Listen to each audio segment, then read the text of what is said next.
control point actually takes the control map itself. So that's why this initial round is so critical for a lot of teams, because if they can get that early advantage, it really snowballs into feeling confident to that second, potentially third round. Absolutely. And it also comes down to the first cap. It's very hard to retake after that point has been captured by the other team. So sometimes you see teams like bring it back all the way from 99 to 0 to win the point, but it is just so difficult. So it's all down to that first fight and how that goes. You're seeing both these teams playing a little bit of Sigma, a few differences here and there in the compositions, and I'm sure with this map, it is Sanctum. Some of these players, they're going to be trying to go for those big boot plays off the side into the hole, especially the Wrecking Ball that's coming out right now from Fluffy, but Deadly, they're going to be trying to roll around that point. Here they are already setting up for one of those boots. You can see the patient play, looking around the corner, getting some intel as well, peeking through the doorway. A little bit of hesitation here by Johns University. Just wanted to make sure that they can get some early pick potential through these corridors, as this healing is really sustained so far on this upper position. And honestly, you know, now with those couple of members low, you've got Fluff on that high ground with the Wrecking Ball, looking to be very careful and needs to get healed back up. With this Hanzo, it's really interesting that there's just still some decent angles coming through. A lot of crowd control into the Wrecking Ball, mitigating that type of movement and knockback. Looking for the environmental kills even, but can't get value through it. This rotation coming out from Pistol on the backside cannot get that takedown, and both have to digress back, and this crossfire coming out from the Ash could be enough here to start taking down St. John's. See the amplification mages coming out onto the point, but no one is trying to get rid of Dynamite. We're just going to find a pick, and they are able to take the point, but there are two picks coming out from Wichita State, so they should be able to re-engage and take this point. Ooh, Rich getting so low. The Wrecking Ball repositioning out to the open, but the take a breather buying some time. This is really honestly just going to be some subtle percentage gain, since again St. John's had that number disadvantage in the long run. Wichita's going to take it back. It's just going to be this Baptiste they have to kill now. And look at the ultimates that have been built up in the meantime by Wichita State. Sure, they don't get that first cap, which is oh so important, but they've only given up 20%. So, if anything, it's just a bit of a trade-off. 5 ultimates, almost 6 on their side for 20%. That's a good deal. That's a bargain. This might be Cyber Thursday for them right now. Yeah, honestly, and this rotation you're coming through, I mean, 6 ultimates when you've got potentially 4. I mean, the Transcendence is going to be the most critical thing to have for St. John's going into this, to try and survive through either the Bomb or the Molten Core or even the Minefield that might be on place. But you've got everything to your advantage for Wichita, and if they can continue... Oh, the boop might just come through, does not go over the edge. That's a great pickup, though, here for St. John's, getting the takedown onto both the tank line and also the Torbjorn. Bob comes out onto point to give that extra player advantage, at least for the moment. They get only a 6 versus 5, and Wichita is still going to come out on top with this. They are, but that's a big investment that C is going to use there to use the Transcendence. Had to use it to counter the Roadhog old fork that came out, so that isn't a whole hog, not full fork, but that's not ability that they're going to have online. You see Mr. Coleman hasn't been able to get that Flux up just yet, but with both Foxconn and the Zenyatta using their ultimates, there's going to be no counter for it once it finally is coming up. Well, and you can see some really great restraint from St. John's, especially with Slurpee utilizing this Transcendence for the next fight, not overcommitting it, which is a very key thing here. Just making sure that you can lead into this last fight to have an advantage to try and take this back from Wichita. And with this last fight, the question for Wichita, what do you do here? You only have 2 ultimates on the board. Do you just take a dry fight? Do you try to win it outright? Do you use an ultimate if you get a pick? Or do you just let St. John's use up their ultimate bank and try to go for the retake? It's okay if you give up this fight. It's okay if you give up 2 fights, in fact, as long as you can retake it at the end. It looks like right now they're going to take their position away from the point and then use that Molten Core early. And you can see just the soft placements in the specific locations to try and prevent that movement coming through from the back line of the Wrecking Ball from St. John's. Now presently on the point. St. John's manages to switch this point over, maneuvering Wichita off into that smaller corridor underneath, but it's not going to matter. The Flux is there along with the turf and the Torbjorn, just getting so much damage to instantly take it back. Wichita's going to take the advantage, pick this back up, 31% being gained as overtime dwindles away, and Wichita is going to be able to take this first round. They are indeed. You talked about Slurpee Knight using the Transcendence, and then they were forced to use it before the Liquid Flux came out from Wichita State. So the Transcendence is neither of them really being there when they needed to be, but it's going to be Wichita State still in the end. Just a better alt bank. We're able to build them quicker, we're able to rotate them a bit better, and that is going to be the first point going to them here on Nepal. So according to your statistics, cracking the numbers, they have an 80% chance now to take away this first map, and we are going to see that brawl comp come out now. This is something I haven't seen in a while on Village, but it's pretty simple comp. Get to the point quickly, then use your Mei wall to make sure that either no one can get onto it or you're able to just zone someone out and focus them down. And as these doors open to see the final selection of compositions, we've got still that crowd control coming out with the flashbang from Fiscal, which is going to be necessary, but we're not going to see this very heavy mobility comp from Wichita that we saw in the prior round, and just really looking to solidify a position, maintain, and hold since they've gotten to this location first because of that assistance from the Lucio. Yeah, it really comes down to if Bizarre can do any damage in the backline. If they can get a little bit of damage, maybe even a pick here or there as they play on the high ground, it'd be huge. Just almost fell right into the enemy team, was able to get out with that leap. Nice evasion, being able to wall right just around the corner, surviving anything that was tossed at them. The fire strike missing, but they're still very low health values from St. John's University up top, despite Wichita having this underpass. And if you lose flex here, though, on this main, that's going to be detrimental. The wall comes out to try and block it. Healers are very highly focused on keeping him up, but Seed goes down on that back line. You've only now got the Lucio to try and sustain here for Wichita, so it relies a lot on this front line and the assistance from the Mei to get the wall up. Does get it up in time, but the rotation around the back with the amplification matrix coming through, cleaning up quickly. That was a great rotation by St. John's. They know with this composition that they have, they can play split, they can take off angles, they just have to make sure that they play in pairs or trios. It's exactly what they do. Wichita State, they have to play this as a full 6, they get split up, and then you see one by one they end up falling. Now St. John's, they take control of the point, but playing on this high ground might be a bit disadvantageous. They might just get run into, or Wichita State might just avoid them completely and take the point instead. Yeah, the fact that you're going to bring the Mei down to the low ground to cause point presence, and you've got a Blizzard for a fight-winning condition, but though there is still some great rebuttal coming through by St. John's and actually finding a huge amount of value. The problem is just what I said, they have to stick together, so putting the Mei on the point, that's great, but where's the rest of the team? You have to follow into that. You can use that Mei ult, you can use the Blizzard to clear point, or at least, you know, isolate people off of it using as a zoning ultimate, but instead there, you split yourselves up once again, and St. John's, they are going to double their point percentage at 45% now and counting. This 50% mark, the halfway point. Deadeye comes out for one and gets a second immediately after it ends. And that will be a quick reset here, forcing Wichita back. Quick fight there. They only commit that amplification matrix, immediately swapped onto the Moira, so no immortality field, but a chance for a higher heal percentage, but I'm not sure if that means much right now because it's not the healing that's a problem, it's the fact that they're getting split off and getting, you know, kind of one-tap by this Roadhog, by this Hanzo. There's just so much one-hit potential coming out from St. John's, and there is a bit of clutch being used. So you do have the cryo freeze forced out early along with the sound barrier. Blizzard going to be tossed into the back. There's already a takedown onto Bizarre, so it reduces the outgoing damage. Fiscal being picked off in addition. That's going to be just too much taken out. St. John's not going to want to stick into this fight. They have no ability to get any damage, but they're trying to commit. Unfortunately, they lose the point, and now they have to fail. And they lost the point very early on in that fight, way before the fight was actually over. So that's a huge win for Wichita State. Not only is that a clean sweep for them, now they're going to get even more point percentage than they probably should have if St. John's had been able to play the objective. Now it's back to the drawing board for St. John's. They do have the high noon, they do have the amplification matrix online, and they get a pick on the dynamite very early on. So that's going to be huge for them if they want to try to snowball this point.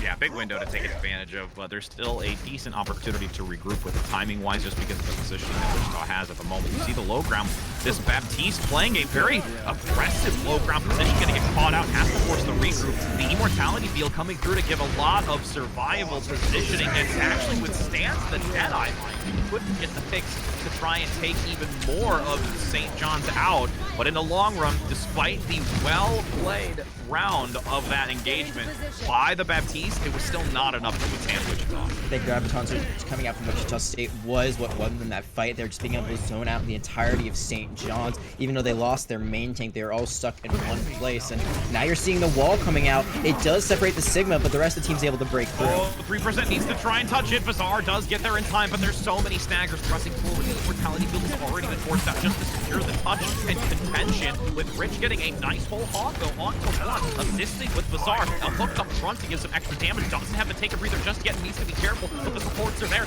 That great Baptiste play once again in the backside, keeping enough sustainability to keep this point in contention, allowing it to switch back to St. John's.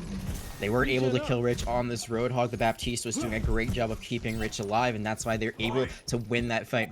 Roadhog, bit of a thick boy, but also a very healthy boy, able to survive a lot of damage, especially when you use Take a Breather and mitigate half of what's coming through. Now you're seeing the walls being created just to help them get on point. Blizzard is the win condition right now, throwing it far enough forward, but a Flux does come through to try and counteract it. At the backside, it actually taken away from St. John's. They stepped off in just in time to allow Wichita to bring this back. Sound barrier comes out, so Ryan up front is free to swing that hammer, gaining full value of its damaging power. That's going to be round 1 going in favor of Wichita on control. And I gotta say, that was quite an interesting conclusion to that second round. It was very back and forth. It went to 99-99, and I think we just saw it a few times. The point was given up too early by St. John's. They weren't even contesting it. There is because they committed the Blizzard. So St. John's, they're like, we don't want to bother with this. We're just going to back out, try to take the fight after we get a few kills. Blibber Flux comboing with the Hanzo Dragon Strike. Unfortunately, the Dragon Strike was off by just a little bit. It seemed to miss the mark by a few inches, and inches can be miles in this game. They weren't able to find the kills there, and then you saw the Reinhardt from Wichita State, Fluffy but Deadly, just swinging for the fences, finding all of those finishing blows, and they were able to get over the hump at the end. Wichita State taking that map 2-0. And I mean, I like the drawback from St. John's. Like, they're being very respectful of how Wichita is playing. But the problem is I think there's a little bit too much of a digression in some cases where it's allowing Wichita to take advantage of it too much, more so than allowing St. John's to be able to stabilize and reposition for a more advantageous fight. It's that really weird balance between the two. Yeah, and I think the biggest thing there was it wasn't really them getting off the point at the end when it was 99-99. Like, sure, that stinks. You got to take that point back if you win the fight, but at the end of the day, it's not a huge deal. You just have to be more careful about playing the objective in that scenario. It was really a few fights before that when they gave it up, when there was still like a 5v6. So yeah, they lost someone early on, but you can still like sold out for quite a while. They're 15-20% if you just play the point, use your stall abilities, just stay alive as long as possible. You got a Baptiste, you got a Roadhog, so you can stay for quite a while alive on that point. Instead, they just give it up very early on, and then they lose that fight. And from there, it was just they could never really regain the momentum they had originally. Well, and hopefully they'll be able to regain some momentum as we're going to be entering onto Hollywood. So with this next map, we're going to see a lovely hybrid, and one that we not have seen too much. We tend to see a lot more of King's Row and a lot of other tournaments, so it's nice to get some refreshing new visuals and allow teams to play a little bit differently than what their composition is tending to lean to on that map. But honestly, first point is the thing I really like to focus on, because that's where I think there's the most variation that we've seen a lot coming through, specifically on the defensive side. Absolutely. I think just in general, Hollywood's very unique compared to some other hybrid maps because there's so much high ground, especially the second point, but first point also. There's a lot of high ground. As you said, the defenders, they have that positional advantage to begin. They can just start off. They can split up their high ground. They can all play on one side. There's a lot of things you can do.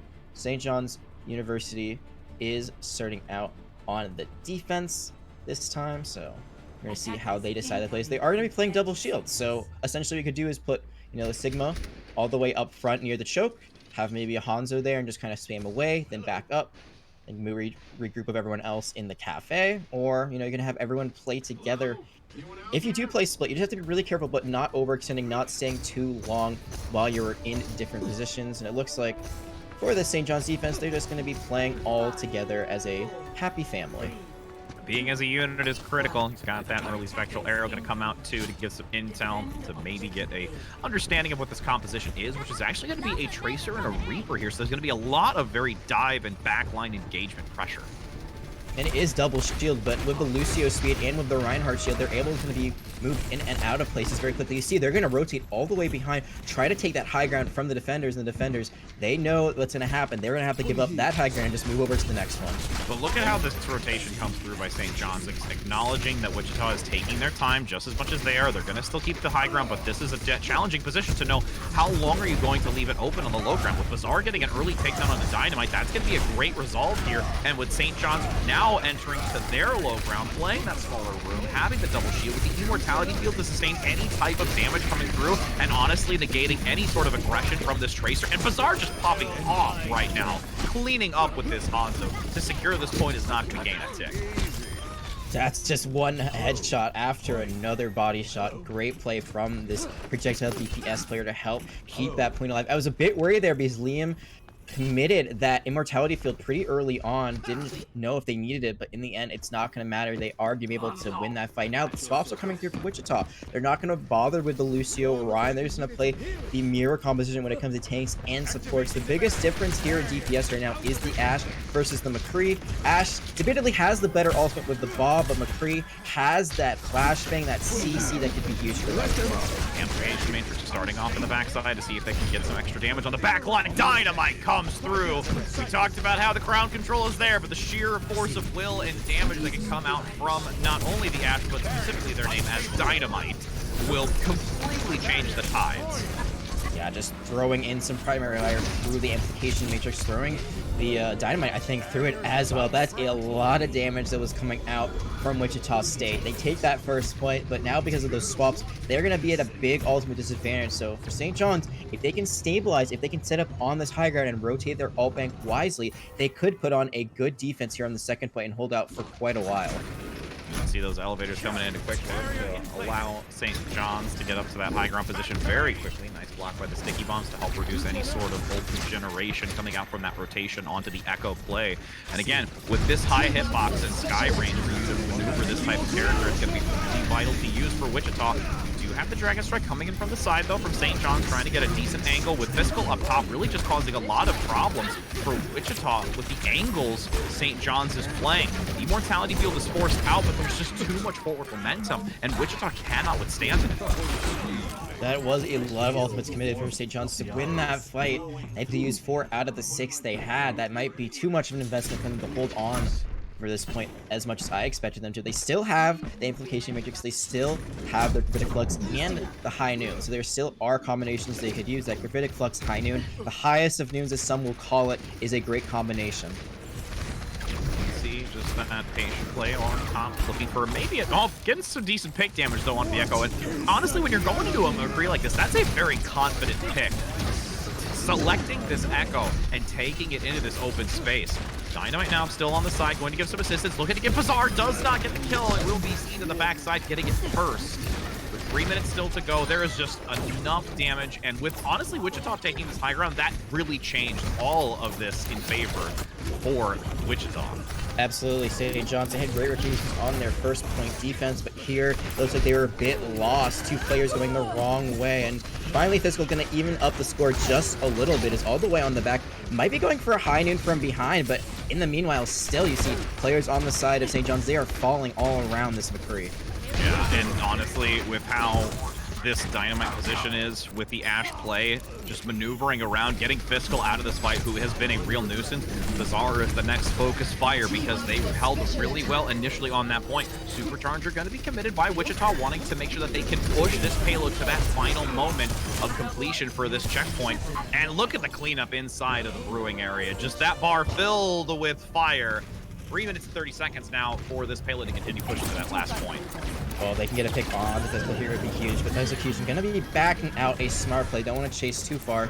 Meanwhile, these alt banks have completely split, swapped around. You saw that St. John's, they had a great advantage at the beginning of that second point. Now it seems like Wichita State, they started building up their own ultimate bank. They're going to have 3 ultimates of their own against 3 on the side of St. John's, but it's been that gravitic flux time and time again that has been an engagement for Wichita State that has helped them win fights, and that's what they have online right now. You can see just that consistent refreshment of the shielding up front to try and block anything incoming. Fiscal does get a pick, so that's a numbers advantage here for St. John's. Kinetic Grasp mitigating a lot of that damage to fall back. The High Noon comes out. Is anybody going to be out in the open far enough? No. So the High Noon doesn't get much value, but it at least zones back Wichita. But the Flux comes through to return. Lot lifted into the high ground as a Immortality field is beautifully timed in place to make sure that there is enough to survive with the Transcendence fueling anyone remaining. But with both of those ultimates being committed, the Duplicate coming out from the Echo will allow this Flux to get the pick onto Bazaar and start slowly moving this payload continuously forward to that final checkpoint. The double flux, you love to see it. They saw that the lamp and the transcendence were committed, so they were able to use duplicate on the Sigma. Wasn't able to get any kills, but it has been able to give them a little bit of progress. But now, as that fluxing out from Norman gets 2, I think this is going to be St. John's fight. Yeah, and you can honestly say that there was a great response by utilizing the immortality field from Seed, but it just comes out seconds too late, allowing St. John's to get the advantage, and is going to clean this up. It's, you know, all the changes that have happened to Baptiste Immortality Field, it's so hard to time it now. Usually, before it was just, you know, throw it out, you're fine. Now it's all about, you know, not throwing it out too early so they can destroy it on the ground, not too late so someone hits and they die. It's a very difficult mechanic to have. Now, the mechanic that Wichita State has to figure out is how do they keep this going? They do trade out. I think they might have won that trade a little bit. Liam's going to fall down, so the main heals right now for St. John's is not online. And you can see Slurpee playing back, wanting to use cover as much as possible here, and the rest of the team has to fall in suit. They can't allow themselves to be too far forward because Slurpee's going to be vulnerable, and it's far too much for them to sustain, as you've got that Immortality Field coming out with the regroup. Numbers coming back quickly because of the respawn advantage that St. John's has. This rotation to the side, through the side corridor, the Supercharger's actually going to be very significant, allowing this play between the left and right doorway, giving an opportunity for Wichita to take the advantage, but both of these shields still held high. Rich going down is a huge advantage, though, for Wichita to take these last few meters. Just under 60 seconds. Fiscal with the high noon, and the follow-through can't get nearly as much value, even though the respawns are here. Actually, as I say it, Bazaar comes in, but it's not going to be enough. You've got that cleanup towards the end. Oh my goodness. You know, that's honestly a will to win right now for St. John's and not allow this payload to reach the point. Oh my goodness, Jack. Transcendence, yeah, coming out just in the nick of time, able to touch the point with the rest of the team. Believe the Deadly's Wrecking Ball, not going to be enough to tip the scales, and I think the problem there is that Mr. Coleman just lived forever, had only a sliver of health for a good 10-15 seconds, but no one could finish off that Sigma off. They were able to get it done just a bit too late, and now this is final fight territory for Wichita State. They might get a Transcendence online in time, they might get the High Noon in time before this fight really kicks off, but that's all they're going to have to work with unless this fight lasts forever. For those curious, 0.07, it must be their lucky number today. It truly is, as you've got now at reaching the overtime. Transcendence comes out by Foxicon, and with the 2 picks coming out, that should be enough for Wichita to push through. But the fact that they're going to push this into overtime is still a very valuable conclusion for St. John's University, because if they finish with time, they have the better advantage, as this will reach its end, and finally Wichita completes this round.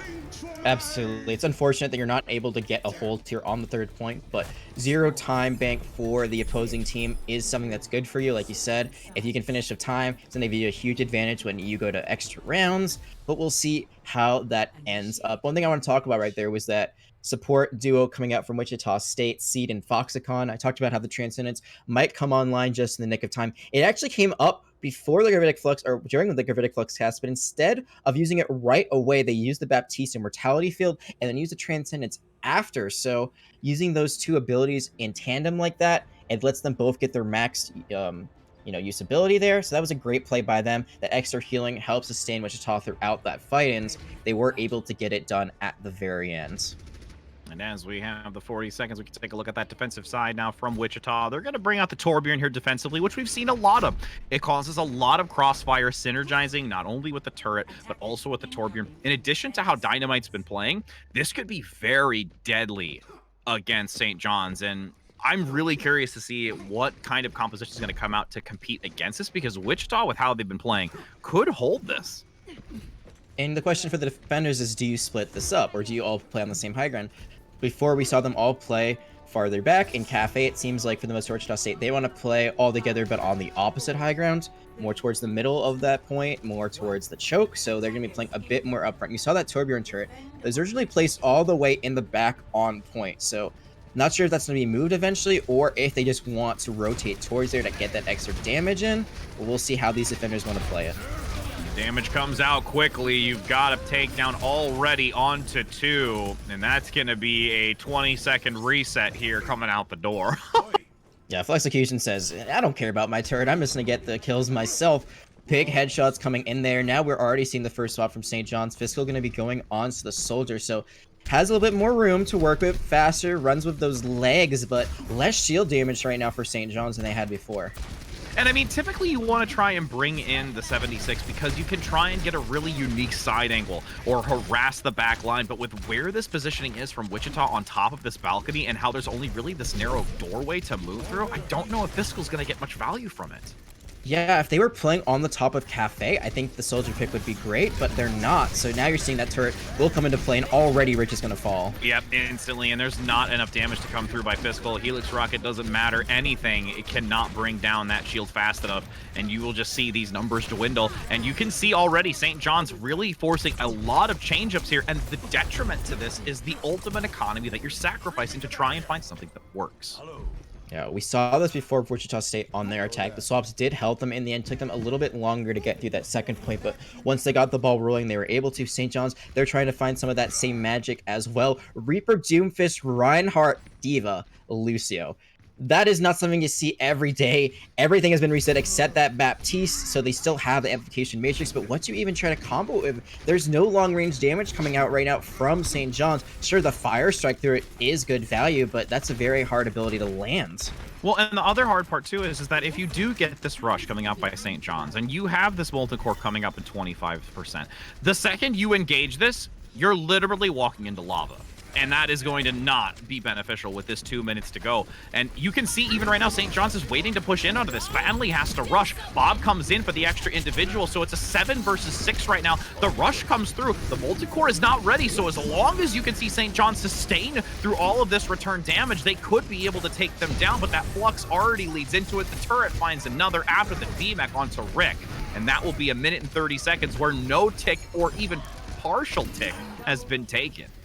That was a great play by St. John's. It's a shame it didn't work out, and now there might be a huge stagger here onto the supports. They're able to rotate and avoid the Bob completely. They try to take the high ground. They forced out ultimates, but now there's only a minute left. So even though they were able to force out a good amount from Wichita State, they still have ultimates to work with. You have nothing. The thing you're closest to is a sound barrier at this point, which is, great for sustaining, but a Molten Core, that can just chip right through all that shield that you get, that temporary shield. So it's looking pretty dire right now for these attackers.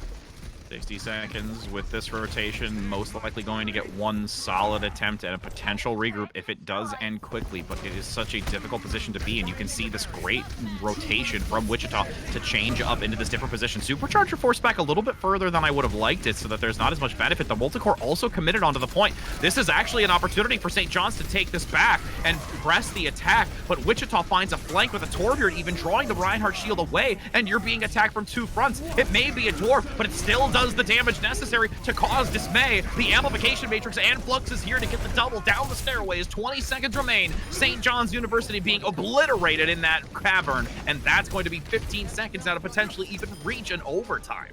Slurpee falling. She needed to stay alive. She needed to have that sound barrier to use, and now can anyone touch? The Doomfist has speed, sure, but I don't think they're going to be able to recontest this point. Nope, charge going to come through to attempt to touch it, will fall short. And that's going to be Wichita taking this round of Hollywood, making it a 2-0 score and finding themselves on a very convincing match point. Yeah, you saw both teams attempt swaps on their attacks. Wichita State worked out so much better. They did it a lot sooner, too. They were able to do it with about 3 minutes left, so even though that fight they won left them about 2 minutes before they capped, they were able to get it done. You saw St. John's, they swapped. It was way too late. They had good rotations. They had good ideas. They were able to get ultimates out, but that ultimate bank that was built up by Wichita State earlier on was so strong that even the ultimates that were used earlier on were just built up once again. You saw that Gravitic Flux coming out at the very end help solidify that map win for WSU. And again, the big part of it too is like you give credit to St. John's wanting to try and change up their variation and compositions, but if you get 30-40% on your tank line for both of them, then you look to swap. That's 60% of an ultimate economy that you're going to lose just for the tank line alone. But we also saw the change up to the Reaper and the Doomfist. That was also lost. So there was a lot trying to, adapt in your composition, but when you have a team like Wichita playing as stellar and as coordinated as they have been, that is such a huge loss. And now as we're going to be going into this next map, before we enter into it, we'll be able to see if St. John's is able to turn this around to try and get a reverse sweep here, but we're going to a brief break, so don't go anywhere, friends, because we're curious to see if St. John's can pull a rabbit out of a hat or Wichita will end it all here.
Because we enter into our third maps, you're not seeing our pretty faces because these teams are rearing and ready to go, as we're going to be heading onto the map of Hanamura, and we're starting off with St. John's on the defensive side first, my friend. Yeah, absolutely. I think our faces, they're just too pretty. You know, you gotta give the crowd something to want, so they'll see them a bit later on, but right now we're just going to go straight into this action. See the sides, they are the same. So you see St. John's again on the defense, and they are going to be sticking to that double shield composition.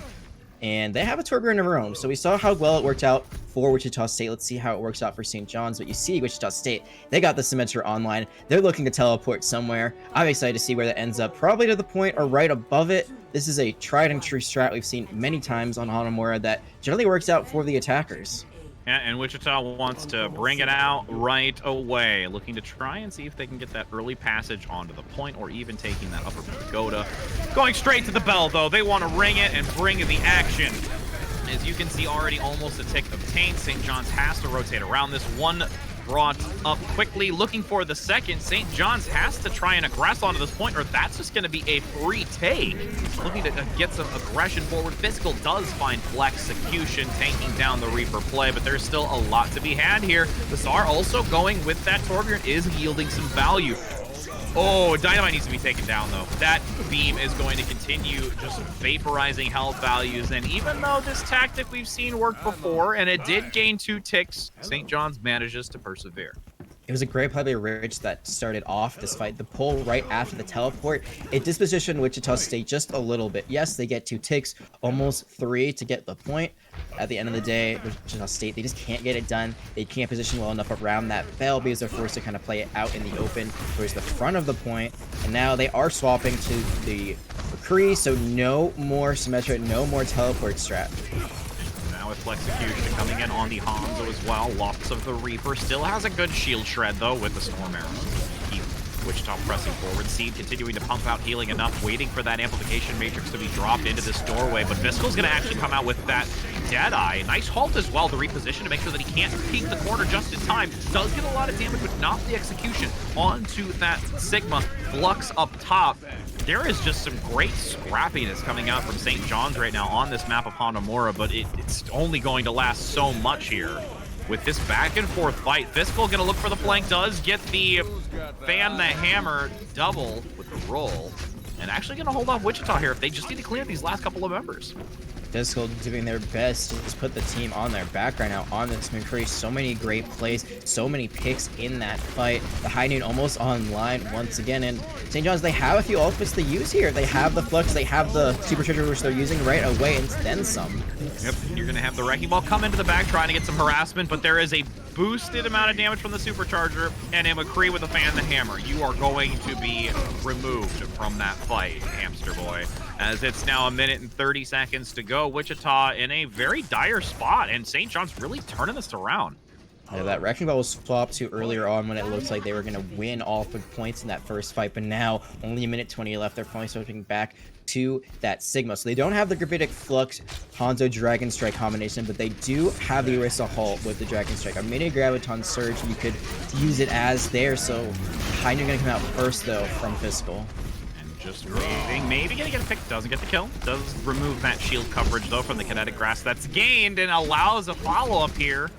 Now 55 seconds to go. Wichita's getting a little overzealous in my book and looking to try and get some value, but that Immortality Field is there to survive through the damage, and once again, Wichita forced back. Question is right now, for St. John's, is can Rich get back before the full engage comes back from Wichita? That Orisa has a very long walk from spawn. There's no resurrection. There's no Lucio speed to help them out. So right now, it could be a 6v5, Wichita State. They have their support ults online, and they almost have a Supercharger. Yeah, green needs to go. Multicore comes out, though. Bibazar does go down by Foxicon in the back, which is going to be absolutely critical for Wichita to take this point. They only need 1. There's 3 contesting on the point with the Immortality Field just swiveled around the corner to allow that contention. But it's all or nothing now. St. John's has to stick onto this point, but it's going to be so challenging with this Supercharger coming through from Wichita, and the picks will be more than enough to take the remaining 3 off this point. St. John's has got to look now to hold point B. Well, those are 2 ultimates that Wichita State didn't want to commit there. They had to use the Transcendence as well as the Supercharger to win out that fight. Rich King back. after the first pick was taken, but like they were able to stabilize for just a little bit, enough to kind of cause Wichita to panic. Now they have 2 minutes and 40 seconds on the clock as they approach the second point. You can see taking the stairway, attempting to try and remove all those from St. John's on this balcony. You've also got the Torbjorn turret. Amplification Matrix actually going to be forced out and playing this corner. Aggression comes through by St. John's after that early pick, with especially with the support line going down. And Wichita needs to try and either, at this point, they gotta fail. There's too many down. They need to hightail it out of there. The Zen and McCree gonna live through that, but just gonna be regrouping with the rest of the team. That was a great Amplification Matrix, kind of caught Wichita State off guard. Now, St. John's, they still have tons of ultimates to use here. They only use that and the Molten Core. They still have 4 on their side. If they can use 1 or 2 in this fight and win it outright cleanly, they can keep this ult bank healthy for a good while. Oh, there was a stun and it just came through, preventing it, as you've got now a Flux up front from Wichita. What a play that comes out. You can see Fiscal, though, still playing a side angle, trying to get that damage onto that balcony position, but the double shield is preventing anything from getting bypassed. Now with 1 minute and 30 seconds, dropping down to the low ground towards that spawn entranceway, the focusing beam is going to help tremendously as long as those individuals up front are brought to 50% because of the extra bonus damage. Duplication comes out onto the Orisa. Paul's gonna just keep them into their spawn right now, attempting to draw back. Doesn't get the supercharger in time. And now you find Wichita in such a challenging position and just getting picked off 1 by 1. They didn't play the point soon enough. They waited until it was way too late. They could have gotten a tick, maybe even 2, but instead they try to push all the way into the defender's spawn. They come away with nothing, just an empty alt bank and maybe even emptier hearts after a heartbreaking thing like that. You see Flexecution now swapping onto the Hanzo, and really all that Wichita State has going for them is tank ultimates that are close but not online quite yet. St. John, sure, they used a lot, they died a lot, but their alt bank looking pretty nice again here, and this could be final fight territory if they're able to hold. You can see this rotation down underneath from Wichita. It is acknowledged. You're going to find a very difficult position to be in. Kinetic Grasp will look to manage some of the damage, and Molten Core is thrown out right where anyone from Wichita is going to move.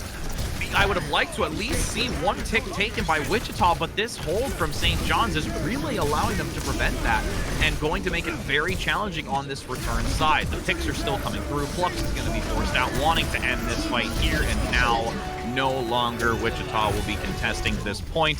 Overtime does trickle, but it is not going to be anything worthwhile. And honestly, you know, I gotta say, Wichita had a real struggle with this one, and I could just say that it's really map specific and how Bizarre did go onto this Torbjorn. We talked about this at the beginning of the season series. Wichita State, they show some great promise, and then they also sometimes just kind of drop the ball. Here, they are able to get the first point, but it took them up until overtime to do it, then got nothing on this second point. This is insanely winnable for St. John's right now. Even drawable, we could see a map for regardless of a win or a draw. And right now, Wichita State got to be kicking themselves a little bit. There were many opportunities to win that. It seems like every time they got a little bit too greedy, a little bit too ahead of themselves. And from there, St. John's, they're able to just pick apart the attackers.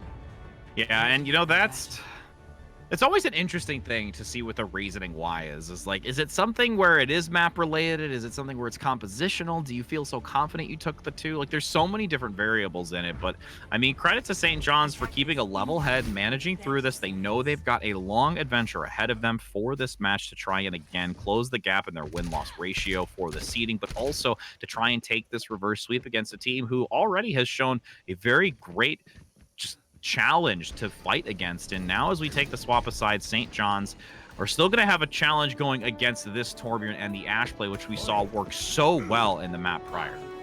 Absolutely. You could still see Wichita State just full hold here on this first point and take the series outright from that. They have a Torbjorn of their own. They got the Ash. They got a lot of long-range damage. Meanwhile, St. John's, they have that Symmetra, so they're going to be trying a TP strat of their own. And seeing that their enemy team is on the high ground, they might just try to go all the way to the point. I mean, I like the idea of doing it. Oh, but they're actually going to take a different angle. They're not going to go into the low ground. They're going to find a position just to get up top of the balcony and drop down below to try and find a flanking position, dislodging Wichita. But Wichita actually did still respond very well timed to not allow being overrun. Yeah, you see though, they have some long spawns coming out, so if the attackers can get out and regroup, they will have a 2-man advantage, but oh, that kill onto Mr. Qualaman, that might end that push dead in its tracks. And I want to talk about Mr. Qualaman really briefly. Had an amazing play in that last fight on the second point defense, was able to cancel the flux of the accretion, a great flux of their own, but right now, you're seeing St. John's, they just cannot get onto this point despite a great early TP. And you've got it placed once again. Dynamite does come through. It actually gets rid of the turret. Nobody could take advantage of it. Great, again, quickness in communication from Wichita to remove that. As St. John's looks to once again hesitate until that teleporter comes back online, once again mitigating the damage with the shield. Nothing too eventful at the present time until that teleporter can get back up. And here comes the movement through the Zenyatta, Torbjorn, and the Ashe on that lower side position, looking to withstand any sort of onslaught. And when you've got a flux to help, you're more than capable of stabilizing on this, even though you're going to allow 1 tick. 1 tick is fine. You know what your win condition is, which is essentially just not let them take this point at all. You wouldn't be happy with a draw, sure. I mean, it doesn't let the other team get any closer to them getting a reverse sweep, but it doesn't help you out at all. So you really just want to hold this out for as long as possible. You can give up 2 ticks. As long as you don't give up the full point, you can still win this one. And they are putting themselves in a good position to win this map. They have 4, 5 ultimates coming online. Oh, big Dynamite. Huge pickup as well by Flexecution on this final map, a minute and 50 seconds. It's going to be a challenge now when you've only got a 5 versus 6 and you're hoping that Bazaar can get back without being picked off once again by Wichita. And that's the problem though, like, can they get back? Because you see the rest of St. John's, they're kind of just stuck up here, so they know that most of the team is in that left room. They're just waiting for someone to come back in, and they're able to cross over without much of a contest, and they're able to break the turret. So great rotation from St. John's right now. They have some ultimates of their own now to burn. And look, yeah, I was gonna say Wichita is sitting in a very, very good spot. The amplification matrix comes out. Rich is gonna put out some serious damage. Does actually get 2, 3 coming through. St. John's University finds the slow, patient play that yields so much value, in Wichita being caught off guard once again. Oh, how a giant can fall. You know what this means, Rich? It means we're going to see a 4th map in the series. We are eventually going to see Jungle Town. The question is, will St. John's be able to put something on the board, or will their great run on Hanamura be kind of stopped out here? We'll see how they do. They use a lot of ultimates to win that fight, I noticed. They do have time to build up an ult bank, 330 still for the attackers, but I'm sure they would have loved to keep an ult or 2 there, try to snowball here into the second point. Well, and again, this is one of those moments where you wish you had that early tick from the previous round, where Wichita fell short, getting that 1 tick by just a small margin, and it leads to a position of where you're going to have to see the game, and you can't even win this. So now with this angle being played, C does get 1 pick onto Rich, and it's going to be a cleanup. Wichita's going to end this very fast. Absolutely, it's just cleanup crew for now. Slurpee not going to be long for this world unless somehow this Zen is able to escape the rest of the team. But nope, there they fall. Now Wichita State, they've finally been able to win a fight outright. It seems like a lot of the fights that they won on the first point, they still lose a player or 2 in the process. So there was always a chance of a re-engage coming out from the attackers. Now they can stabilize completely. They built up some ultimates. The question is, can they hold on to this for another 2 minutes and 40 seconds? That's going to take to draw this map out. This consistent positioning as well, with a time of 2 minutes and 30 seconds remaining. 4 ultimates stacked up. Slurpee almost about to have the Transcendence. That's the one you really want to keep an eye on to see how it's going to be able to just, hold off since that flux comes out. Eindun down below. Fiscal actually gets a great pickup from that angle, and this is the snowball that St. John's University needed. Bob gets thrown out, but there's already 3 gone. Another coming out with that attempt on the low ground. Boxicon playing the Zenyatta so closely to that Sigma to use the kinetic grasp defensively, and that's just great synergy from this tank support lineup right now to buy some time, because the respawn advantage is in favor of Wichita. Transcendence is going to be forced out by Slurpee. Would have liked to maybe seen that held on to, since this reposition and regrouping from Wichita was surpassing what the remaining members of St. John's is, and that's going to be another cleanup here, and you've lost the ultimate.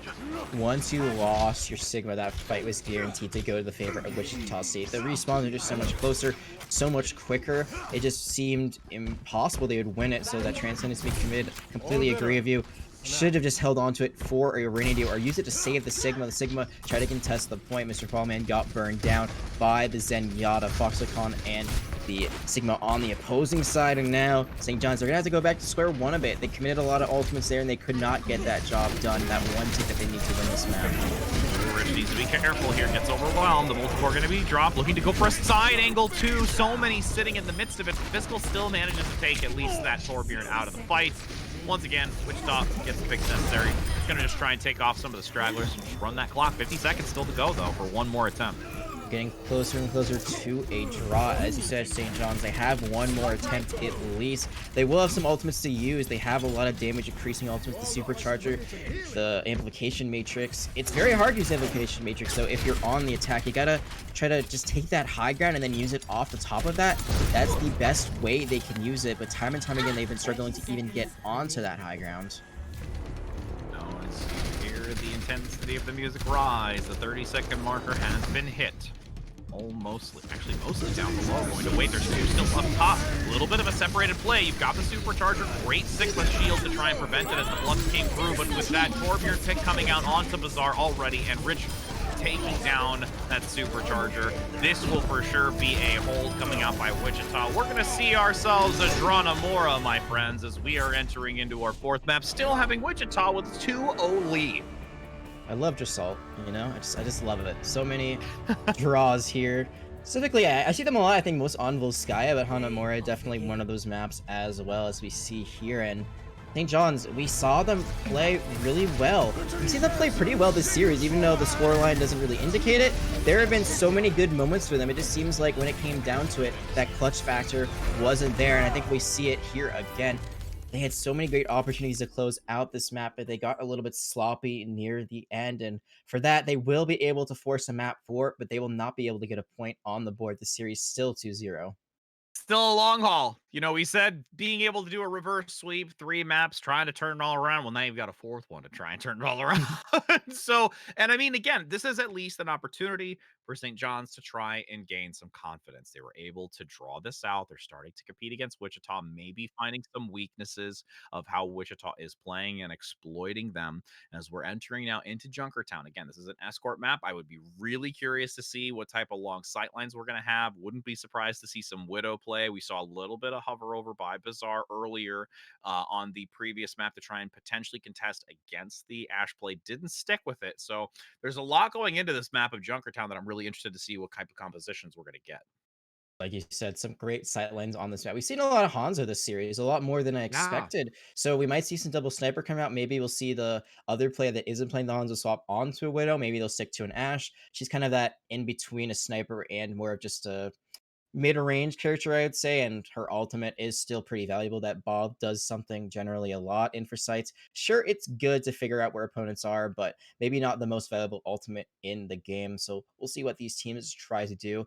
Junkertown, known as Bunkertown, we could see some more double shields. We could even see a pirate ship with a Bastion Mercy Pocket. Haven't seen it in a while, but when teams, they get a little bit desperate, that's their go-to play. And St. John's, yeah, they're desperate for a win. Sure, they're able to draw out that last map, extend this series, but they're not any closer to getting this series done. Their reverse sweep, it's still possible, but they'll have to do it in 6 maps if they want to do it at all. Yeah, and we could be in for a lot of Overwatch, as we are going to have also a sign swap for those that are tuning in to know once we get into game. But, you made a comment about the, Bastion play and where you do the pirate ship tactic and using it more so for a combination of desperation or trying to play that role specifically to try and help yourself in moments like these. But honestly, the fact that you can have it more so to catch your opponent off guard is also just as viable. I mean, we've seen some very legitimate teams. I mean, when we've looked at some of the big names like Northwood or Marywoodville or even Harrisburg, like we've seen some unique Bastion play come out because if you know how to coordinate and keep that communication, it's a real strategic play that if you know your opponent can't dislodge it, why not use it? I'm so glad you brought that up because I was just thinking about it as you were saying it. The surprise factor could be more important than anything else. You see sometimes that teams, they try to play really up close on defense to the attacker spawn just to try to catch the attackers off guard. So that way the Bastion can't set up. But if you're not even thinking about it, you're going to play all the way back. And that's just free real estate for the Bastion to just reign supreme, rain those bullets from everywhere, such a high rate of fire, so much damage that's put out. And I've seen teams like Northeastern University and Tespa, they Mhm. will try some pretty cheeky strats with the Bastion. Haven't seen it as much on Junkertown, but for example, on King's Row, the Bastion Symmetra teleport, teleport to the top of the statue, teleport to the high ground, and just rain death from above like that. It's very possible. So we don't see the Symmetric Bastion as much on Junkertown, but you could do it. You could do it right on that high ground that the attacker sometimes had to take that kind of just mirrors the defender's high ground. And I mean, that's very scary if you're just facing a Bastion like that. Well, and even just to attempt it, especially on the attacking side of where you're, because most of the time you don't tend to see the Bastion play through once you have it removed from the payload because it's so much more challenging to get back onto that payload and get a position to where you are safe enough and an environment safe enough to stabilize with a shield. So those are also the other things. So even if it came out just for a little bit to try and attempt it is also a great opportunity for the attacking side. And again, as we hop into this game of Junkertown, you will see that side swap. As I mentioned earlier, Wichita is going to be on the defense first here with St. John's on the attack. And as I said earlier before this, I was talking mostly about Bazaar potentially bringing it out, but Dynamite's going to say, all right, I got these sight lines. I might as well use them despite some of the rework that we've seen from Widow. And also, it's a very interesting hybrid comp that's coming out from Wichita State. They have more of a chaos comp. You're going to see Flexecution and Fluffy but Deadly. They're going to be best pals in this competition, just running around together, trying to find squishies out and about, just mow them down. But then you also have some more long range damage. You got the Sigma, the Widowmaker, and the Zenyatta. Mercy can just kind of fly around from hero to hero. So very interesting composition coming out from Wichita State. St. John's, they're not going to run that Bastion. I would like to think that you and I talked about it so much that it kind of cursed it from happening, because I am not a huge fan of Bastion gameplay, but they are going to stay onto that dumpable shield. They're going to be running that bunker comp. They're just going to be playing the point as much as possible with those shields. And again, we'll see if there is enough sustainability with this 175 HP versus the 200 that we did see lose in the previous months, with, again, still some decent shots coming through by Fiscal to open up some spacing, especially when you take down the Wrecking Ball. You've gotten rid of the harassment, and you're solely relying on the Tracer in the back line. And this is a great push by St. John's. Yeah, absolutely. They're able to open up this fight very early on. You're seeing now Execution in the back. Gonna have to just move out of there. And you see Fluffy but Deadly trying to follow up. And there is the first pick. So if they can continue to just roll in and out, get a pick here or there, it's going to put St. John's composition into complete chaos. They're not going to know what to do. And it's a challenging position because of how far this payload is. It's not like where you're closer to the doorway, St. John's could just come out on the attack instantly. But with both Fiscal and Bazaar working so well in tandem right now, taking down these several individuals from Wichita and the assistance of the Sigma play, it should allow them to regroup with plenty of time. And there's still a big distance for Wichita to cover to get back into this.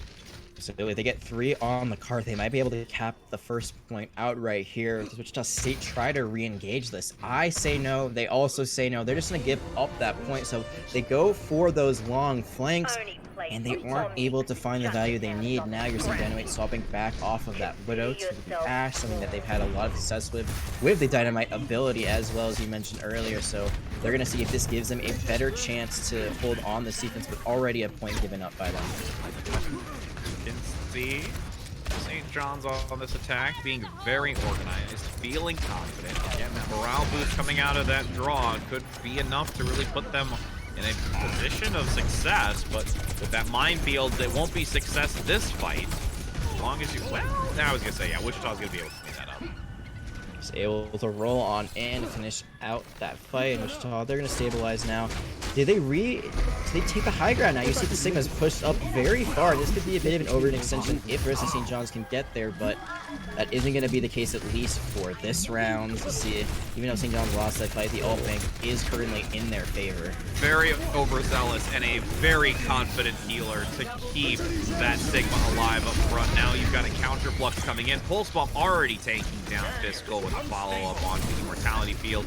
Again, you're not going to be able to see... Oh, nice pick, though, onto the Tracer. Flexecution gets a little aggressive around the side. This is actually a chance to turn this, especially with a supercharger leading into this, Jag. Yeah, they're going to commit the Hanzo Dragon as well. It's going to find Dynamite. That's huge. Oh, that is a big play. King Thor doesn't commit the Transcendence there. Didn't think it was going to hit anyone, so they're going to seep that for another day, but is it too late to save this point now? With these few meters left to go, it's such a challenging position. Again, Wichita as you commented, I gotta say it, it's very true. You see some very high highs and low lows right now. It's just attempting to try and stick into this fight. And, you know, St. John's is taking advantage of this escort map and not really doing anything outside of the norm, just playing very, very well and finding valuable picks. We talked about it a little bit on Hanamura. Why were they not able to get this job done there? Why did it end up being a draw? And I don't know. It might just have been this thought that the series is over already. They were up 2-0. Why even try? Just have a little bit more fun with it. And yeah, sure, it's great. You should have fun in this game. But if you aren't trying your hardest at all times, things can happen very quickly where all of a sudden you are facing a 2-2 sudden death map. We're not there quite yet, but St. John's, they have really upped the ante, and they are going into this third point with a first pick and 4 minutes on the time. Yeah, the fact that you're going to get that takedown is going to force out the res. You no longer have that for this engagement that can come through by St. John's on the attack from this low ground position. Dynamite still attempting to get a lot of damage forced out. Dynamite does go past the shield, but no ability to get that explosion onto multiple individuals to generate that ultimate quickly. With Bob placed onto the point, Discal rotates around the bottom side with the high noon not getting any value. This is now a chance for Wichita to take advantage of this, but St. John's still finding the better end of it. The high ground is not doing anything for Wichita on this defensive side, and St. John says it's not going to matter either. We're just going to keep pressing on the low ground. If you're not going to come contest us, why should we bother even looking at you? Flux now overhead finally gets some value for Wichita, and that should be enough for that regroup. I'm not sure what forced Slurpee there to use the Transcendence. Maybe they saw someone really weak. Maybe it was a fat finger, but they use the Transcendence, and the Sigma on the side of Wichita State says, all right, yeah, sure. I'll just use my Flux for free then. That's exactly what happens. Gravitic Flux comes out, is able to finally finish off. It was a very back and forth fight, and we might see something very similar to Hanamura. Sure, St. John's, they can do a lot at the beginning and middle stages of a map, but can they finish it off? Can they get the full cap? They have not been able to thus far on any of the points beyond the first ones. Great Dynamite coming from Immortality Field is going to be there. That's going to quickly allow some percentage gain. Dynamite is still out of the fight, though. Got Mr. Koala Man rotating around the inside with that Flux, waiting for a chance to find decent value with it. The Zenyatta's left vulnerable. Cake Thor has to be careful from Wichita. Separated from the team on the high ground, does find his opportunity to regroup back down below to not get overwhelmed or picked off as the Flux from Koala comes through, does get one.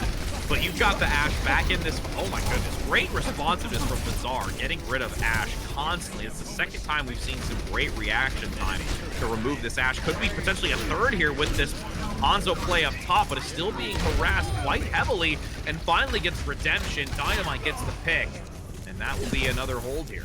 Half the time that St. John's had going into this point is now gone. Their ultimates are also gone. They only have 3 going into this fight. And we see Wichita State, they're going to have almost everything. The only thing that they really won't have is a Gravitic Flux. So they've been able to stabilize here at the very end of their defense. This position up top again. You have the ultimate economy still in favor of Wichita to prevent this payload from reaching the checkpoint. As you've got really just this peaking arrow fire and spam onto the Zed in the back. Multicore comes up by Flexecution. We did see that Tracer earlier adopting now this Torbeard play, forcing back once again. But honestly, St. John's still with this minute to go. They've got at least a couple coming through. The fact that pick a double kill coming out could get a triple here onto the Mercy. Just misses with that final arrow as the Kinetic Grass tries to block some of the damage. That flashbang, though, perfectly placed by Fiscal to allow the damage to ensue on the Sigma. And that Supercharger is very far out front and will not get any value to try and recover here. And St. John's could just have enough to try and reach this last and final point. The Transcendence isn't able to save the Mercy. Now they have to go to the emergency wrecking ball. They still have Dragons, they still have High Noon, they still have Flux, they still have the Supercharger. There are a lot of ultimates right now on the side for St. John's, but they need to finish with time. They only have 34 seconds left, and the defenders, they can solve this out for a very long time. Supercharger going to get that extra boost of damage. Could look to clean at the last few as you've also got the High Noon attempting to zone back. Doomfist does get one onto Bizarre, though, so the engagement is still an opportunity, but when you're instantly taken down soon after, it's not going to be too much value. The picks have to be super coordinated right now from St. John's. One thing that we would like to have seen increase, the focus fire is coming through. The flashbang also gets the stun. Just the last couple of meters does hit the team, but once again contest, but look at how instantly removed from this fight. No one will be able to contest any longer as we've got a flashbang onto the Doomfist. pick after pick as the kill feed continues to show up in benefit of red. This is only a matter of time until Wichita is just completely removed from this payload for its completion. Lucio just standing by, trying to stall as much as possible, but no more of that is going to be coming out from Wichita State. St. John's, they are able to get it done. They are able to get the full cap, but they had to burn 4 minutes on that last point to do it. Still, a finish is a finish. They're putting themselves in a great position to either win or extend this map. And you talked about Bizarre. Oh my goodness, this Hanzo. It has just been a difference maker here for St. John's University. Fiscal, right there on Hanamura before, doing all the work, putting all the work in. Bizarre said, hey, I see you doing a great job, buddy, but we're a partnership, we're a duo. I'm going to step it up here, and we're both just going to pop off. I mean, the synergy on the couple of those really key picks, specifically the Sigma towards the end, the flashbang just left it open for the assistance of both Bizarre and also the, Baptiste play from that St. John's side really just helped. And getting those coordinated flashbangs, managing to secure an opportunity of crowd controlling the enemy team was really critical for St. John's to try and take that fight with as long as Wichita was able to hold that out and bring it to that zero time bank. But as we talk about the zero time bank, we also need to acknowledge that there is a Bastion on the screen with execution coming out on the Pharah. I totally am okay with the Bastion play here, but the Pharah I'm concerned about because you're going into Fiscal, who, mind you, already played very well against an Echo. Oh, so they're swapping off the Pharah. Okay, I was gonna say. I was gonna say the support line doesn't make sense. You can't run the Pharah and the Bastion because you need the Mercy Pocket to be on the Bastion, not only for healing but for that damage increase. And now here it is, pirate ship set in sail. You see already St. John's, they're gonna have to pack up. So we talked about how this might be a bit of surprise, a bit of a desperation, maybe it's a bit of both. But Wichita State, they've seen that advantage they had all series dwindle. They've given up a full cap, and now they're bringing up all the stuff to try to win this match. Kinetic Crash mitigating a lot of damage. Immortality Field comes out just in time. There's RT1 taken down early. The support is gone. Solely relying on the Baptiste right now from St. John's to hold through. And great opportunity. Utilizing that bridgeway to try and block some of the damage. The sight lane was reduced for the Bastion. Could not push far enough forward to get the angle necessary to take down the DPS line in the back. A lot of health values low for St. John's, but just enough positioning to prevent that execution from coming through. And there's the Bastion being swapped off of Vex. The Ash, they go. And Dynamite opening up with a pick. And that might be the opening they need to get this first point cap. It is going to be a 6v5.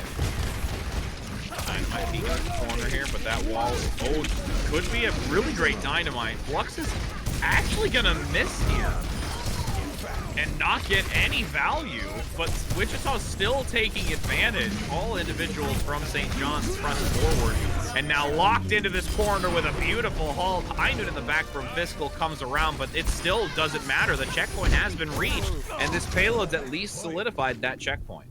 I'm not sure if it was a misplay from St. John's or just a great play from Wichita State, but one way or another, St. John's, they were forced into that health pack room. They did not have any place to go. They were all just kind of stuck into closed corridors, and they couldn't push out at all. And from there, they did miss the flux, but they were able to get the damage in that they needed. That high need from Fiscal, yes, it was big, but it was just not soon enough to stop that cap. Now you're seeing Wichita State, they're getting this attack going. They're going to use a Molten Core very early on to try to create some more space and pave the way. Lava and lava for fun. As they continue to get some decent angles here, it really honestly opens up an opportunity to separate St. John's because they're not really in a coordinated position. They're kind of staggered all over the place. Bizarre up top trying to force out the Ash of the back. Sigma down below has to force out that, beautiful health pack timing on that to keep Bizarre alive, but actually going to be able to survive and put out some more damage. If that health pack didn't come up in time, that would have been a very different engagement with Bizarre going down.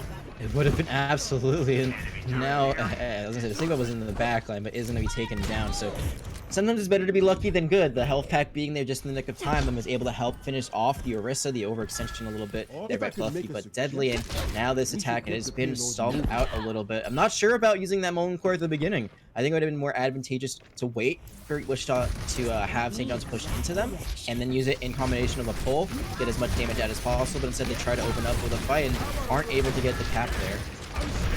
Now, no cap. Still 3 minutes to 20 seconds. Got Rich taken down on this Orisa. And you will have St. John's have to fall back. Dynamite up top, nicely placed to try and get some extra bonus damage. St. John's, though, here, looking to get that damage onto the Mercy, picking him off so close, can't find the arrow, does get the kill eventually. And St. John's going to hold strong once again here, unless this Flux can be big. Does get a lot, and the follow-through, the chase from the Sigma is real with the Torbjorn's turret, and that Dwarf is finding value. It was really unfortunate for Bizarre. They had to reposition themselves. They jumped right into the Immortality field, and as soon as it's gone, then you just see Wichita State, they take advantage of it. They use the Flux, and now Fluxecution gonna find 2 late kills. This is gonna give even more momentum for Wichita State to push in onto this 3rd point. St. John's, they are reeling a bit right now. Same time bank for Wichita State as St. John's had entering this 3rd point. St. John's, they had to use all of their time to get this full cap. Will Wichita State be able to do it with a better time bank? And honestly, having control of this high ground is an early advantage. The fact that you've got the Torbjorn turret as well, getting those shots and sight lines as it rotates around the corner is also very helpful. St. John's also has to play this upper balcony through these windows, the corridor being very, very helpful with those narrow passageways, and Wichita can't really get an opportunity to get a decent amount of damage with all the mitigation and sticking away from the payload as well. The payload's not even moving at this point because Wichita's having to focus so much onto where St. John's is rotating to, who's getting the advantage, mind you, and did drop the supercharger to help boost the damage. It was a very interesting play. They ran straight into the high ground that Wichita State was trying to hold, and they're able to just win that fight outright. They get the amplification matrix out as well during it, so pretty clean engagement for them there. You saw Bizarre just going head on first into the Ash, got the trade killing from there. It was all St. John's on that defense, and now they have the high ground that they wanted to take it before. They weren't able to take it because of those stagger kills that came out from Fluxecution. Now they have it, and now they're in a position to hold for a little bit longer. Oh, Bizarre, stop it. So many great kills. Yep, constantly just making this fight go heavily in St. John's favor, really putting the team on their shoulders right now. You can see that great responsiveness from the healers to make sure that they are keeping Bizarre alive because of how impactful they have been. Foxicon gets a takedown with the assistance from this Dynamite Ash play onto that High Noon. And you will see St. John's, though, regardless, still retaliate back and show Wichita that they're still in this and they want to try and get a point on the board. They commit the High Noon there, and sure, Physical does die, but it's a great play because he gets out the Immortality field from Foxicon. From there, Mr. Qualman knows that that isn't online, just uses it in that small corridor. They keep spamming into it, and just like that, another fight win for St. John's. Now, only 2 minutes for Wichita State. They have a lot of ultimates to use, but they've already used up half of their time bank. That half of the time bank. You can see that St. John's is in a good position right now to make sure that they can keep holding. Another double kill early comes through for St. John's. The Flux comes out, but it's so late, and you've got an Immortality field and a Transcendence to secure that you are healthy and fine. Now, minute and 25 seconds, you've got a couple more attempts. Wichita's got to get everything in these next couple of fights. It's really unfortunate that they commit both the Immortality field and the Transcendence. That Immortality field might not be back online by the time that Wichita State engages, so if they lose this fight, that might be a big reason why.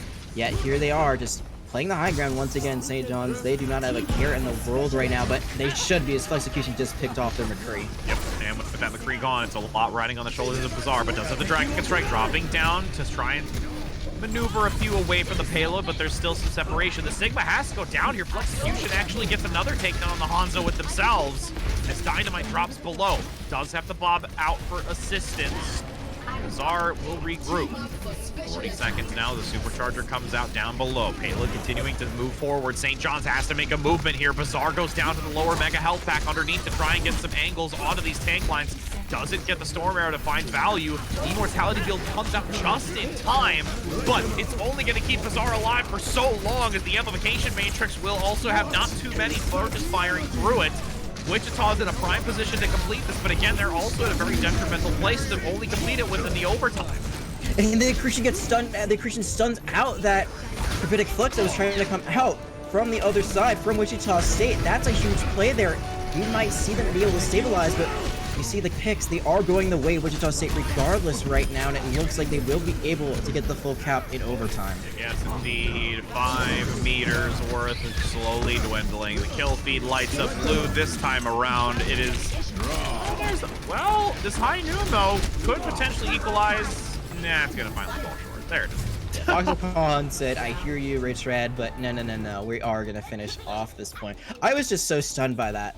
I was flabbergasted, I was speechless, I was stuttering because it was such a great play that came out from Mr. Koala, man. Time and time again, they've been able to cancel the enemy team's gravitic fluxes. There they did it once again after using a flux of their own. It just wasn't enough to put away that point for the defenders, and now they got overtime. Still anyone's ball game, equal time, because they both finished without any time on their initial pushes, so a minute on the clock. And I guess the biggest question right now is, for St. John's, will they try a bastion of their own? They saw Wichita State try it. Did not work out very well in the opposing team's favor, but they could give it a go themselves, though looking at what they have so far, I don't think it's going to happen. I mean, this is probably, I think, the better time if you were to, because if you do the first round clean with a normal composition, the second time around, you give that anticipation that the opposing side is not going to take a risk like that. So it's always kind of a high risk, high reward. But when you're at 60 seconds, it's such a challenge. And it's those, micro calls that can really make the difference in this. And with St. John's on the attack first, we can see that we've got the double shield composition with Flexecution on the Hanzo, with Dynamite on the Ash. That crossfire is going to be there, also with a lot of shield shred from the Storm Arrow. Absolutely, and both teams, they are going to be sticking to a Hanzo, so there's going to be a lot of shield burst potential on either side. Bizarre, they've been getting it done so far, but Execution, they've hopped off at the very end as well, so that Hanzo v Hanzo matchup could be the one to look out for as this cart makes its initial approach. You see that nothing really happening just yet, no one dying, but that's a huge accretion that comes out from Wichita State. Still 0 kills on the board for either team. You see Bizarre finally goes down. The Dynamite damage is just too much. Couldn't get near a health pack when the healers get in line of sight fast enough. St. John's, though, does still have a decently close proximity when it comes to their respawn, so they should have an opportunity of getting back into the 6. Physical going down. Immortality Field comes out a fraction of a second too late to keep that DPS alive. You need more picks to come through by Wichita. They have to stop this now before it gains any momentum, because once St. John's was able to do that, they were able to get to that third very far segment easily. Execution, you can just see that stutter step to the side, looking to try and peek the corner, finding value on the supports, or potentially even Fiscal on this McCree. The overtime commences, and now you've got St. John's unable to remove themselves from this payload for the remainder of this game. And there's another flux being canceled. This time it wasn't an accretion, but they were able to get the kill on the Sigma that was caught behind. This might be winnable. They take out the bomb, but that Dynamite might be the deciding factor right now for Wichita State. Yeah, the amplification matrix that came out from Wichita should be able to secure this, but as I say that, there's still some survival and opportunities coming through with the return of the Koala Flux. This overtime is continuing. Dynamite being left to draw back, can't survive. The few that stand are going to need a regroup from Wichita, and this open space is a chance and only opportunity for Wichita right now in this first segment to take it back, and are starting to get the staggers. Lovely, but Deadly comes back, now Execution's popping off. They use the Transcendence. It looked so good for St. John's. They had so much momentum after getting pick after pick, but they're just not able to move the cart far enough. That first point attempt is going to be stopped right there. Overtime push, not able to get a tick. And that is Wichita State's win condition. They've got to get it close to the end of the first point to take this series. The goalpost is set. That box of victory in sight. Wichita looking to close this out and not allow any more maps to proceed. But St. John's here, I mean, I would still say that this is still a decent distance when you're looking at 60 seconds and how well that underpass was being held by Wichita. So honestly, I thought it was going to end sooner than where it was, but there is still some great just gameplay coming out from this tank line, specifically from Mr. Koala Man. Yeah, Mr. Koala Man has been on fire this entire series, as the Sigma so many times has canceled ultimates with the accretion. I agree. It looked like that cart was going to be stopped way sooner, near the end of the first spend, but instead it gets all the way near where the capture point is. So that's still a good amount. And there's only a minute for Wichita State. So you take a fight or two early on, that might be the series right there, or at least this map. I would just say you gotta play aggressive. You gotta play up front. If you play right on the cart, it stops it from moving at all. Then you can take 2, maybe even 3 more fights if you regroup quick enough. But instead, St. John's, they're just gonna play that high ground. It is a safer bet to try to hold there, but sometimes you just gotta risk it for the biscuit. And in this series, the biscuit is this series continuing. I mean, you also have Slurpee adapting onto this Ana play versus the Zenyatta, which we saw earlier. So I'm curious of how well that's going to fend off here. Wichita, you still have Dynamite just pumping in damage from that high ground position, trying to dwindle the shields or anyone close. Oh, comes through. Shield is dropped. Attempting to generate some early percentage. There comes the Storm Arrow. Looks for a potential follow-up. The turret is out of the mix. Bizarre needs to try and reposition to get some decent crossfire if a turret can be placed again, but that golden box is vastly approaching. Beautiful Bionate, but is there enough to follow through? The Immortality Field comes out to keep it alive, as you will have Wichita in the end of it all manage to quickly take this completion on Junkertown. Spin to win as the Wrecking Ball hopes and dreams to buy time, but there is not enough currency in the world to buy that back. Those first 2 maps looked very clean for Wichita State.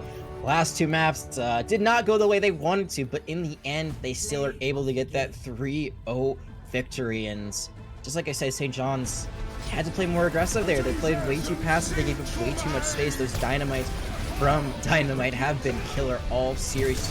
A little bit of touch damage here, a little bit of chip damage there, and the follow-up from the rest of the team was enough to get Rich out of the fight. And once you lose one of your tanks, especially the Orisa, in a double shield composition, it's very hard to get back into that fight, regain any advantage that you lost from it, and weren't able to get any ground on that second defense. Absolutely. And, we'll be able to actually get a few words from Wichita here. Again, being the winners 3-0, despite how well St. John's was able to fight and combat against them. And I definitely think we're all going to want to stick around to see exactly how the mindset goes, to see what really changed and finally, in the end of it, allowed them to claim this victory. So don't go anywhere, friends, because we'll be back with Flexecution coming out from Wichita State in just a moment.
Back, friends. As we said, we were on a brief break to get Flexecution into the channel here so we can get some great words from them before we enter into our next game. So, Flexecution, how you doing today, my friend?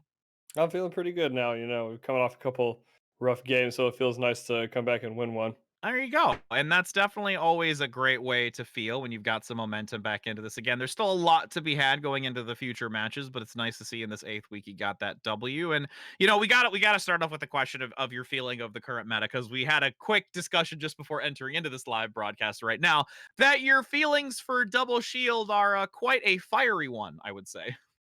Yeah, it's not our favorite meta, I will say. You know, it's not fun whenever the comms for 85% of the time are shooting shield, shooting shield, shooting shield, shield broken, shield down, my shield's broken.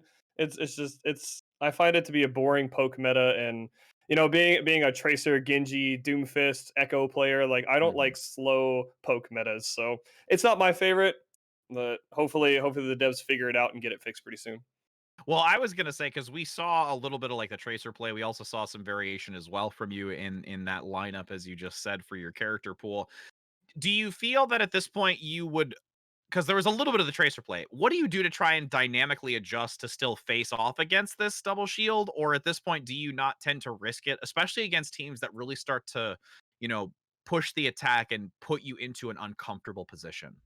So it's very dependent upon what version of double shield everybody runs. If you're running a Zen, that's very easy for me to try to pressure. Mhm. If an Orisa is trying to pull me a lot, then I tend to play super safe, and I just try to get cooldowns out. Maybe pressure out the BAP, try to get his Immort.